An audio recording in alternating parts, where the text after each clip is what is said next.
Welcome to Squad School. This video will start to touch on how to actually win games. And to win games, you need to win the firefights. So here are some pointers on how to win the firefights. The team with more players in the fight have a greater chance to win. The player with better cover compared to his enemy usually comes out on top.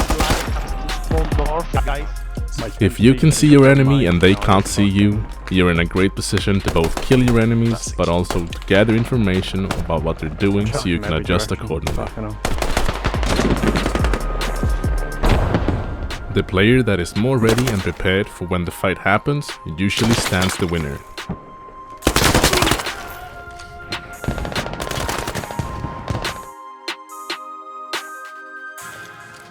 But even when all of those things goes in your favor, you can get countered and outplayed. In this clip, me and my squadmate gets caught in the open by an enemy force that is larger than us, has better cover and concealment and the initiative. When caught in a bad situation, you better change the situation. The enemies are feeling that they have control and are focusing on trying to kill us. But they forget that with time comes change, and if you can't keep up with the changing circumstances, you are likely to end up dead. So don't get tunnel vision and always try to stay 2 steps ahead of your enemies.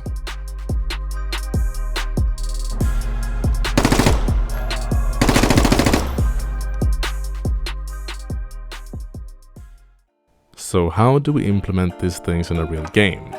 Check this out. This situation occurred on an abandoned Soviet base on Tallil, and I will show you some gameplay footage from it. But first, let me tell you what's going on. I'm in a random squad and we're going to an abandoned Soviet base in the beginning of the game. My squad lead stops at the north entrance and sends us on foot to secure the position of the fob he wants. This makes me concerned because I think the enemies will rush and place a fob on the southeast part of Soviet base, and if they are faster to push out to certain key positions, they could stop us from advancing from our hab and then build up the pressure until we get crushed underneath it. This is something that happens to some degree in the beginning of every game. Somewhere there's a squad trying to take control of an area when one of their guys gets killed. The rest then goes, "What happened?" And because they don't want to get killed, they will slow down. Some may stop moving completely until they had a few moments to process what happened and to figure out how to proceed. And while they are thinking, the enemies are taking more control, and this can lead to that squad getting wiped and that team have lost an important position, and they can lose the game because of it. This is why it's so important to get the first kills in any firefight.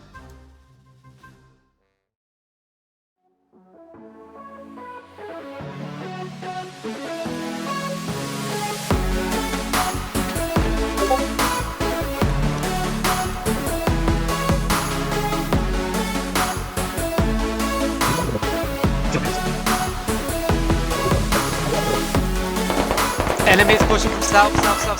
Enemy on Bravo. On Charlie Bravo. Fine. We'll come to the west. I really need you.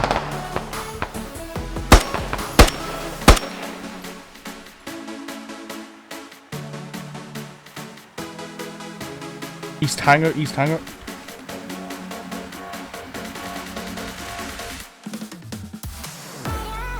Guys, you need to spread out. You need to try to get some dispersion. We're all bunched up in the middle. Yeah, we're kind of stuck in the middle.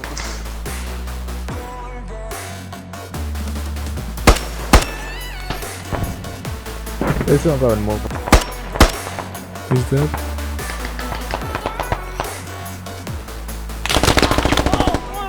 So as I die, you can see how all my living squad members are hiding close to our hab because they're afraid to move out because they got shot at or killed the last time they tried. 2 things that are crucial for a good squad leader is the ability to analyze the terrain and keeping up to date with the map. The first thing I do when getting into contact or predicting enemy positions is to draw a mental line between my spawn and likely enemy spawn. This shows me where my end goal is.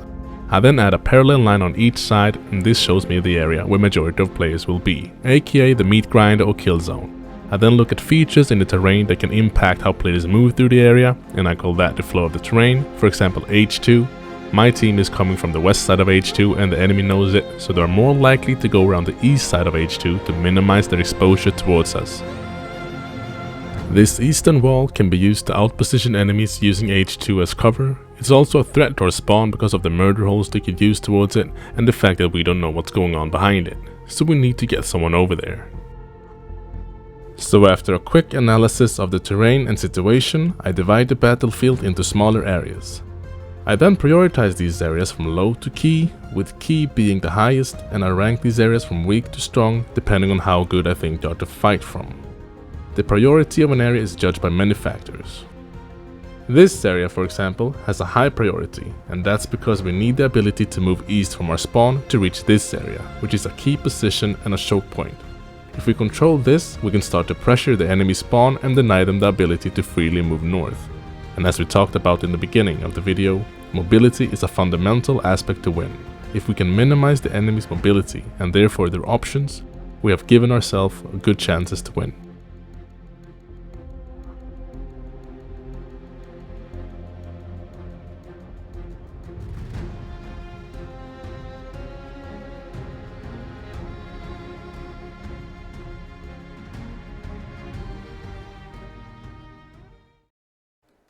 My squad is now defending Soviet base, most of the guys are down south shooting at enemies trying to cross the airfield, and I'm looking out for any dangerous flanks.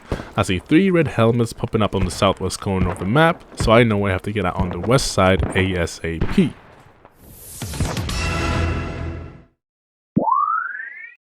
If it was the other way around and I was the one attacking, I would place a rally on the southwest corner and take 1 or 2 guys with me to sneak around the west side. When I'm doing this, the rest of my squad is drawing the enemy's attention and players down to the southwest.